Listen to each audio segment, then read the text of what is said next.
Un enfant de Dieu, c'est celui qui a accepté la parole de Dieu, c'est celui qui a accepté Jésus-Christ étant Seigneur et Sauveur. Actuellement dans le monde, nous avons 2755 les hommes riches na mokili sikoyo. So beti na YouTube au monango.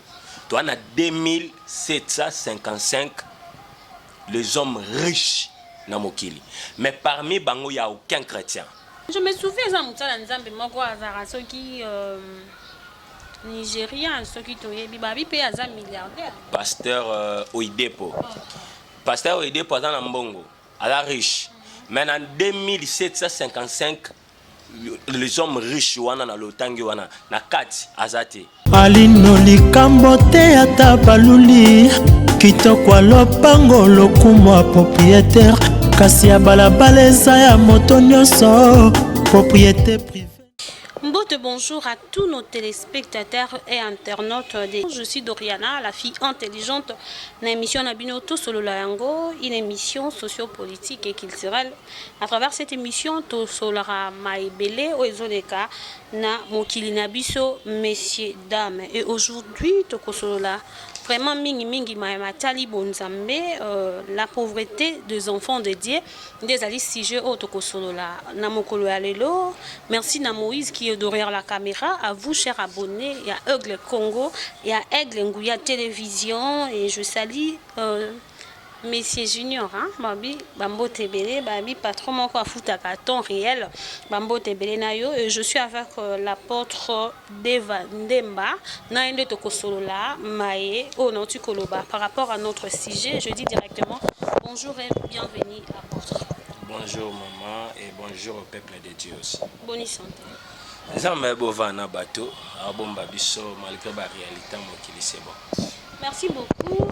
Zali pe mosali ya Nzambe, mboka na biso peza na mwa bakili quand même un mot na bandeko baza na est o ba kokufa chaque jour et tant que pasteur ce que ekoloba mwa liloba na bandeko wana. Lokola pasteur na roloba tokanga na Nzambe to chelike pa Nzambe, mais lokola patriote na relancer message pa bandeko à est. Défendez-vous, hein? Défendez-vous parce que au moment où Nzambe mutapesa ki peuple Israël kana ezalaki héritage ya Nzambe, mais l'Israël au-delà de prier, Israël aussi abundaki na maboko physiquement pour na défendre mabele na bango. Et donc c'est ça koto to sambela koto to si manduki to si ba machette eza lisumu te. Merci beaucoup, apôtre.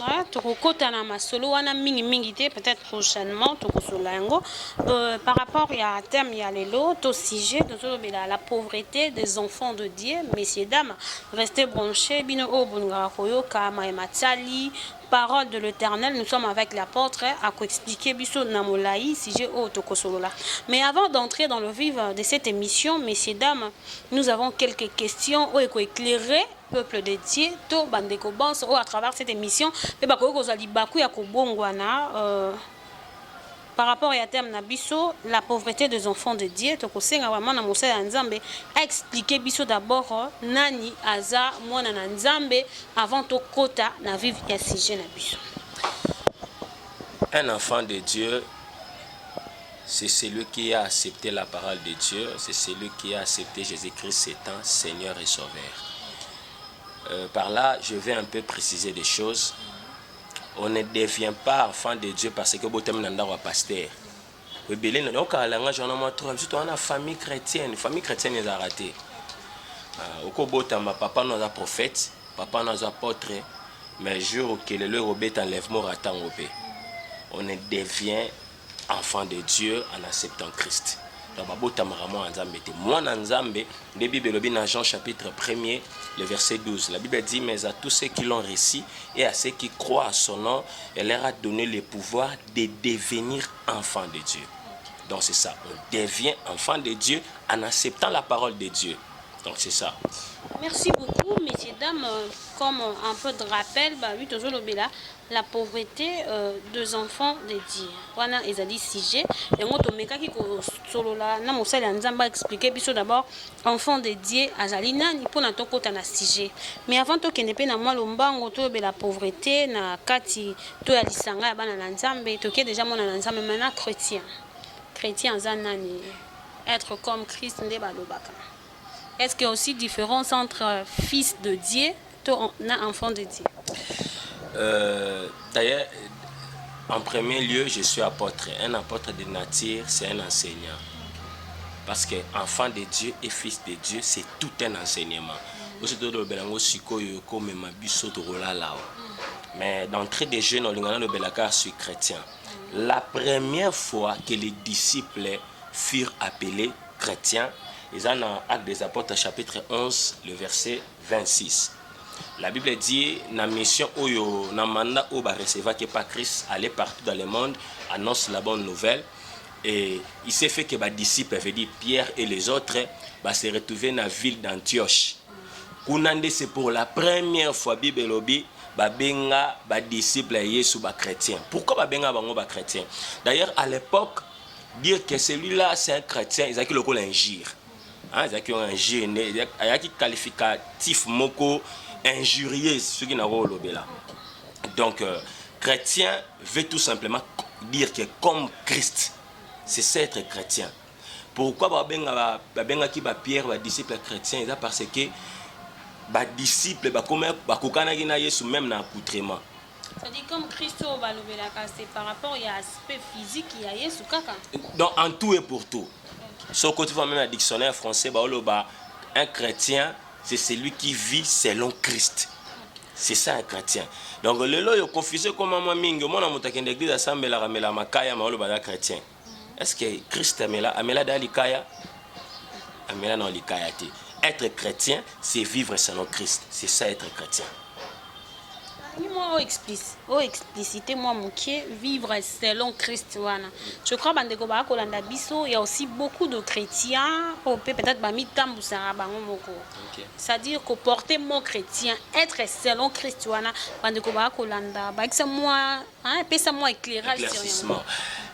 être chrétien, vivre selon Christ signifie vivre selon la parole de Dieu.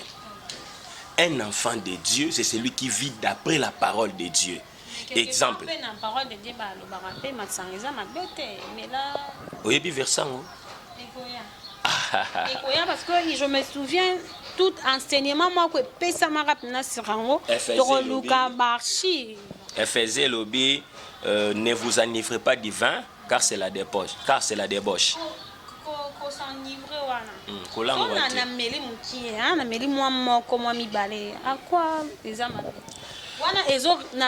Comme Christ, ceux qui n'ont la car dans la Bible, dans le proverbe, le vin font perdre l'essence. Vous comprenez? Lorsque la Bible, la Bible dit Jésus sanala. En français, sanala. Or, c'est tout un enseignement quand sanala. Jésus plaira. Or, c'est tout un enseignement. Il faut bien expliquer. La parole de Dieu, ils ont songé à Pharaon. Il faut Joseph nous expliquer. Joseph, c'est celui qui est habilité à expliquer clairement la parole de Dieu, un ministre de Dieu. Donc, il ne faut pas que vous ayez pour ce moment chrétien ou que vous tergiversez, on est la polygamie. On a impudique moderne.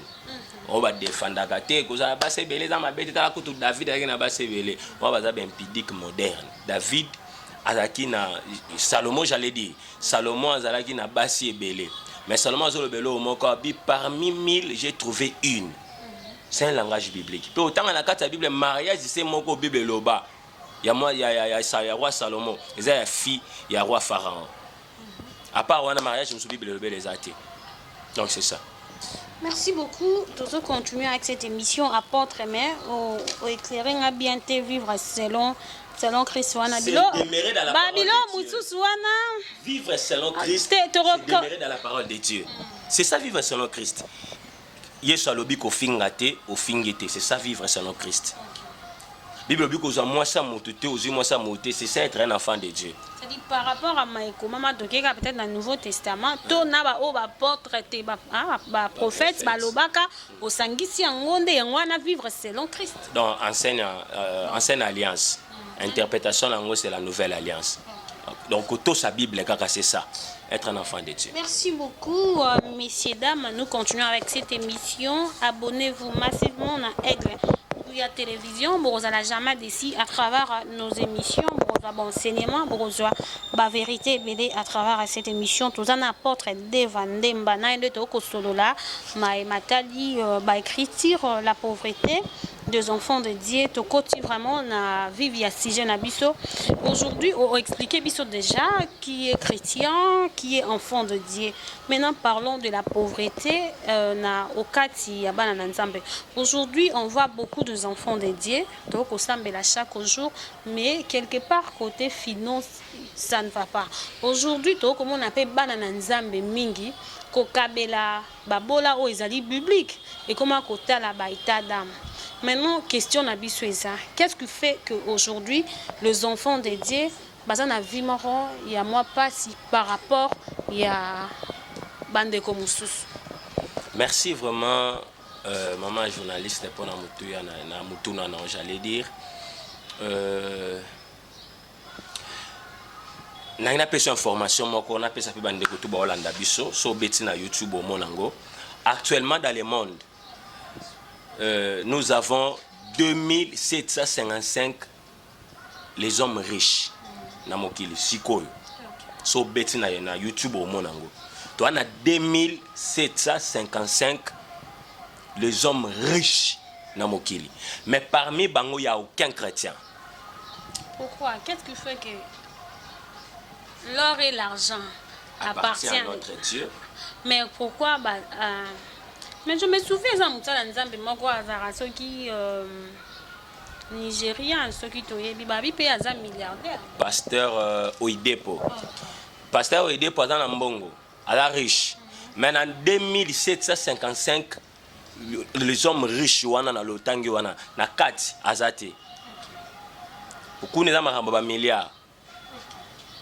Mais nini ekosala que les enfants de Dieu bana ya nzambe ba se retrouver te na bisika mosolo bato bakwara mosolo bato bana mbongo mingi eza évangile ete ya mama be to eza nini?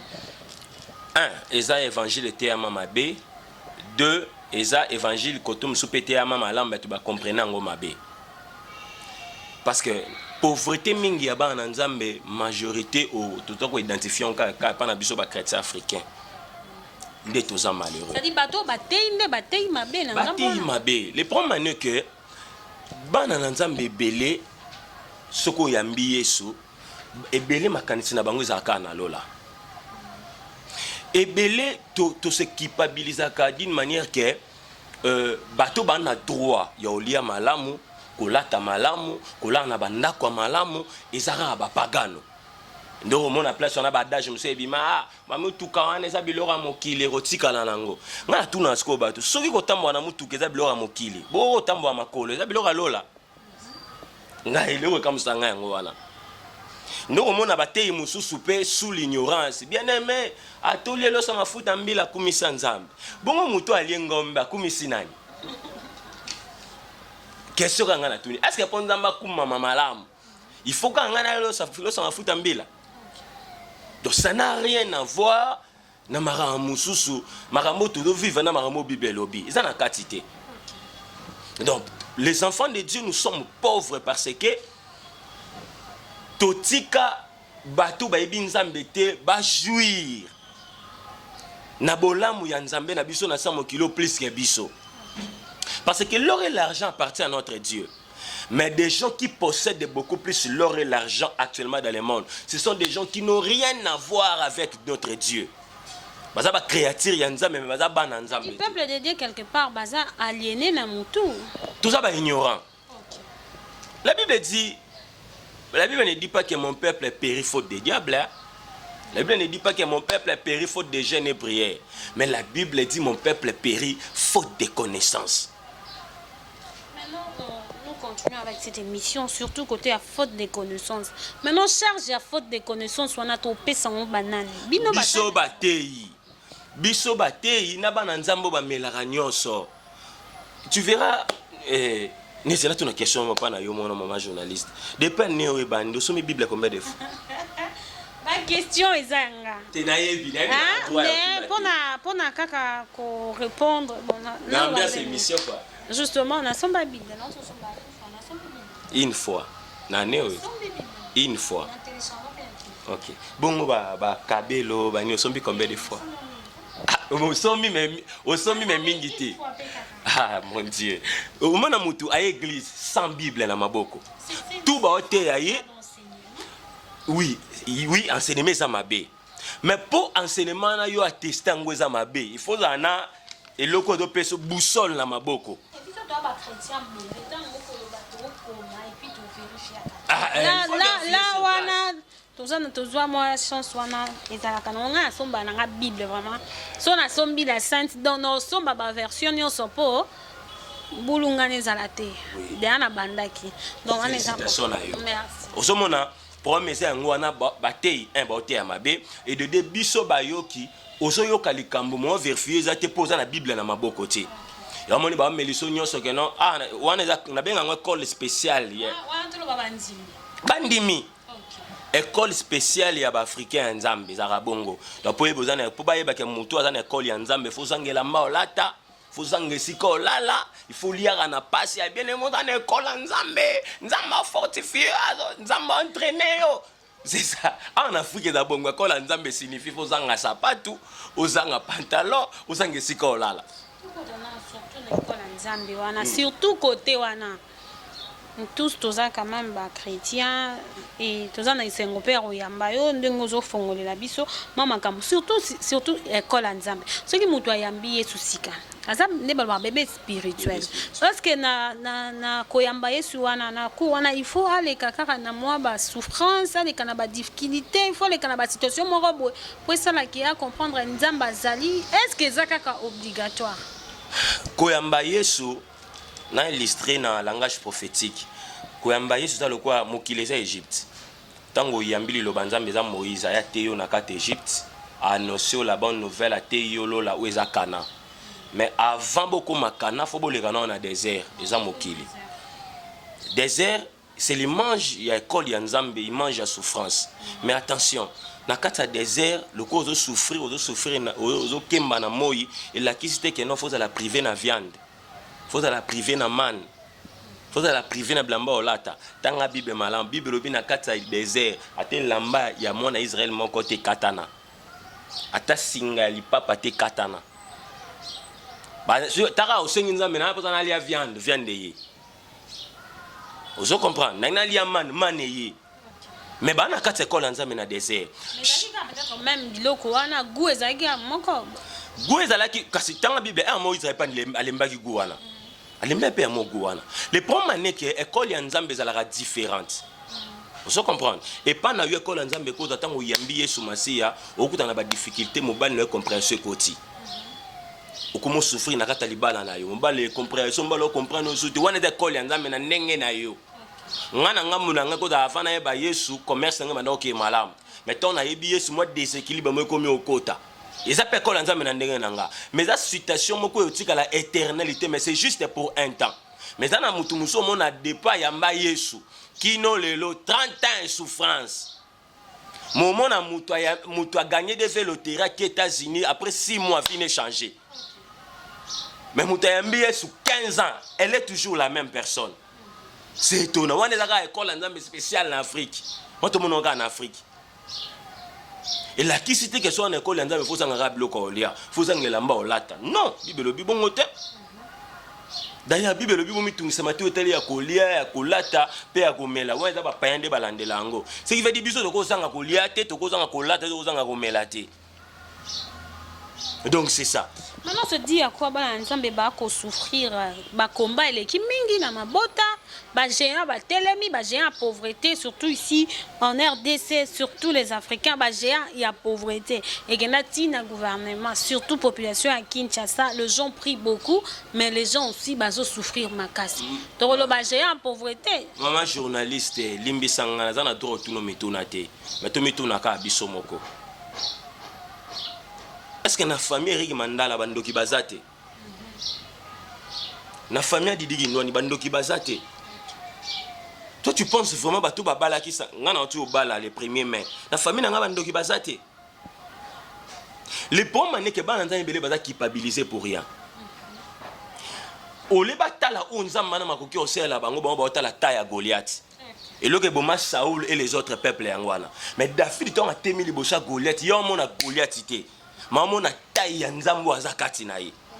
Et le coup de ça là que na Congo to sambela mi mais nos vies ne changent pas. C'est parce que bana nzambe belé bazu ba centraliser vie na bango na ba réalité ya mboka na ba réalité ya ba famille. Biso famille na biso batu ba bonga raté. Biso ba bonga non.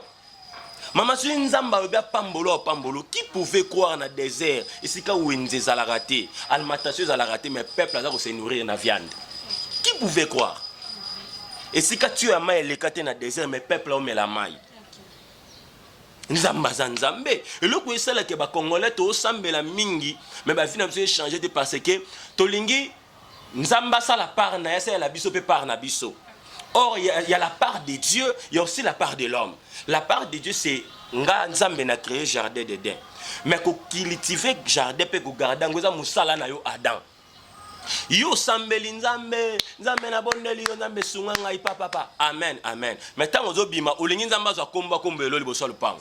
Par là tu peux dire que les chrétiens ba ko travailler c'est ça c'est ça le problème majeur, il y a souffrance à ba congolais pe pauvreté na bango tolingi ko luka mbongo te o mona muteke na mange ngia ke kanga ma 40 jours. Je préfère de mourir. Je préfère de mourir. Pendant que je préfère de mourir, on a koto ba païen na ville bazo bunda, koto ba ingénieur, koto bazo lukai kwa yebate. Mandeni na kuzo matière ya Samsung et pièce à Samsung na tchango na iPhone et fonctionner. Ba ça la ba recherche. Mais biso to lika ko sambela. La Bible ne dit pas que celui qui ne prie pas ne mange pas. Mais la Bible dit celui qui ne travaille pas ne mange pas. Donc c'est ça. Tolingi ko sampe là, mais c'est pendant que tolingi ko ça tout part na biso pesa. Maman. On peut ça fait part on a mingi na ba pasteur mingi biso pe to sambe na ba église au mona temps plein. Tonga midi pourquoi ba maman ba saka na prière. Tonga midi pourquoi ba ko biso so sambe ndenzambo sala.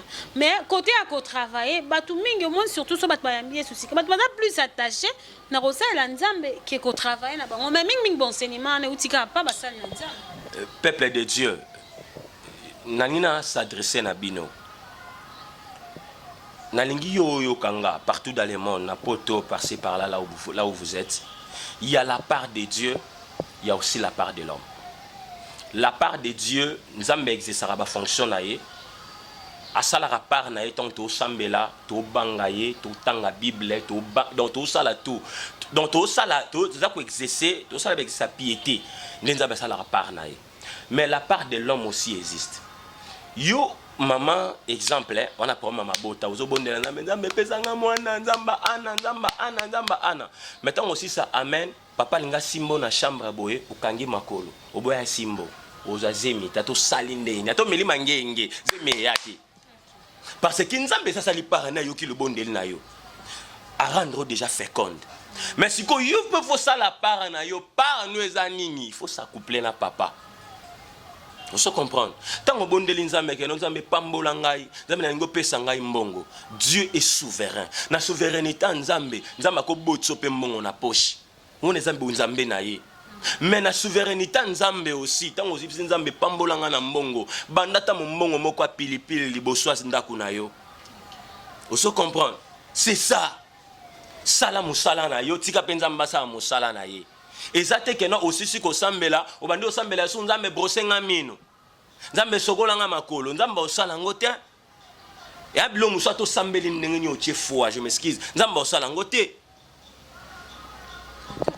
atoche foi to mekanga na sikoyo to mekanga te lingaka o éclaircir atoche foi base ya vie chrétienne c'est la foi maintenant biloko nini yango so tie foi to tie foi et rosalema te domaine o atoche foi et rosalema te eza part na moto par na nga tu na tie foi ata na lobi ndeni nzamba osala te comme exemple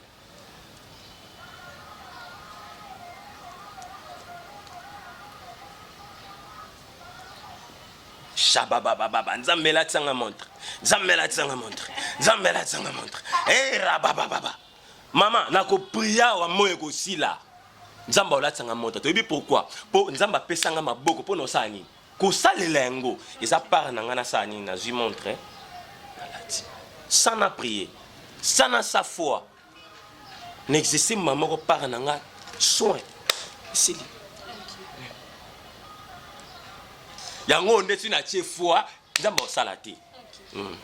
Merci beaucoup, Pasteur Deva. Apôtre, nous continuons avec cette émission. Je crois que Bandeko Bako Landabiso Bako soit par éclairage, même le chrétien, oh Bakoma Bandimi, Yabasal Nanzambe, oh Basal Nanzambe, Batenga Misi Bakratien BD, tu rappelles Namoka Basal Nanzambe, de Dengue, Bi Eve Nda Bunga Ginzela. Ndenge pe Christ ayaki kokufa pona batu bazala sauver lolenge pe beaucoup ya bana na nzambe to basali na nzambe babungisi bana na nzambe belenzela et nous avons devant nous l'apôtre Deva akopesa éclairage na matadi pauvreté kati na bana na nzambe maintenant bana na nzambe basala nini ba o bakangami na kati. Maintenant, banana nzambe basala nini na situation où il y a pauvreté parce que il y a beaucoup de gens dans cette situation où azaki na ye ferme na makambo nzambe pas eleki sert comme osape kindumba pour lukaka moya kolia ba komi na mwa makambo ebele. Maintenant tolobela la pauvreté des enfants de Dieu. Maintenant pour conclure, moi na nzambe asala nini pour longwa na situation où il y a pauvreté. Merci maman journaliste. Je pense que Bananzam et Bolandanga, 2 Corinthiens chapitre 5, verset 20, je paraphrase, nous sommes des ambassadeurs pour Christ. 2 Corinthiens chapitre 5, verset 20, Bible obit aux ambassadeurs pour Naïs. Or, d'après le dictionnaire français, un ambassadeur, c'est celui qui représente un pays ou un royaume. Ton Bible est ambassadeur pour Naïs. Cela veut dire, c'est nous qui doit représenter Christ ici sur la terre. Si vraiment, si notre Dieu c'est un Dieu riche, il faut que cette richesse-là se représente à travers nos vies. J'aimerais dire au peuple de Dieu, le moment est venu tout sambela Nzambe. Il faut tout représenter Nzambe en conduite, na savoir vivre, na manière de nos vies, na financièrement, na makambutu, na domaine tout à vie, faut bon de la Nzambe représenter. Tala malam, est-ce que tu as la condition à vie, nous avons mon Nzambe. Pour aux ambassadeurs, aux ambassadrices pour la Christ. Est-ce que tu as mon avis en Nzambe? Est-ce que Nzambe est mandia? Est-ce que Nzambe est malheureux? Nzambe est médiocre? La médiocrité dans les cieux n'existe pas. Lorsque la Bible dit je suis un ambassadeur pour Christ, c'est que nous devons représenter l'Ola en Samabele. Et au moins dans Matthieu 10, 40, Christ a dit, c'est lui qui vous reçoit, mais reçoit. C'est que bah, on Nzambe à travers nga. Il faut que on Nzambe nanzela langa financièrement. Dans le domaine de santé, dans le domaine de mariage, dans le domaine de nyoso. Nzambe la pauvreté. La pauvreté n'existe pas dans les dictionnaires de Dieu. L'échec n'existe pas dans les dictionnaires de Dieu. La médiocrité n'existe pas dans les dictionnaires de Dieu. Que moutako sauter, ben Nzambe atelier matembele kumisa Nzambe non. Bongo ali éléphant comme senani. Ce qui ata vanité de vanité, tout est vanité. Moutaloba vanité de vanité, tout est vanité. C'est Salomon. Mais il y a un Salomon. Salomon a melama ina ba kopo ya wolo. Alata ma papa ya wolo. Pe Bible obi na mutu monte na mukilo alega ke na bozui. C'est que eza vanité de vanité to boité. Mais avec tika la photo sale lango. Donc sambela Nzambe kende musala lukambongo le lanzamba pambola yo. Mot de la fin na ngwana. Merci beaucoup, messieurs, dames. Balobi, restez branchés dans la chaîne Nabino. Ah, vraiment, vraiment, pas de si. À travers nos émissions, où ils ont codifié Banananzambe et puis Congolais et toute personne au Baza, Nalibanda Mboka, à travers nos émissions. Tozalaki na pasteur Deva Ndemba na ende to solo dit sur la pauvreté des enfants de Dieu a éclairé vraiment na makambo ebele to senga na pasteur apé sa numéro parce qu'il y a aussi des gens au bazan a besoin ba côté en contact na yo au baza quand même na ba flou ebele ba kolinga pe koyoka yo na bozindo penza numéro à téléphone et puis un mot na bato ba ko na biso surtout bande ko na biso ya Esther moi liloba pour réencourager. Vie tango eza muke peuple de Dieu, moi ya ko aborder ko funga mambo ebele ezate. Mais on a besoin de plusieurs éclaircissements dans le domaine union soit vie. J'ai un numéro dans WhatsApp plus 243 89 66 59 902 plus 243 89 66 59 902. Pour nous demander qu'on a biso bana Esther, la ko semnelo moro. O meka ndebo ocha monisco pression. Bocha tocha communauté internationale pression pour guérir cela na Esther. Le lenga mo peut to chanda de pression. To chanda de pression parce que nzambe ne mutape sa kimia. Donc ngai ngaza d'accord nga kuna za pour yango mena moto sala la marche to gréver to sala te pona boy je me soupe dimanche moto gréver to sambela te Congo mobimba fonza ma pa biso kimia eza ngo lisomo te biso ne na Afrique to mona ngo problème nzamba za papa na yo soki moni mambo esimba te loba na papa esimba te ese yo do yebisa papa na bino lo mo papa lo ko eza mabe papa yini yo non c'est aussi maté le bana et donc à la pour yango pour yango moi dimanche mo pena grève Congo mobimba to reprier tenzambe to adorer hôtel le tiki mi ekota na este. Je pense que bateau baza ba tirer des ficelles à guerre wana nzamba ko s'en charger na bango d'une manière que si nga lelo na boyi ko lia bilei na adoration eza po na bino ni boza peuple na kimia.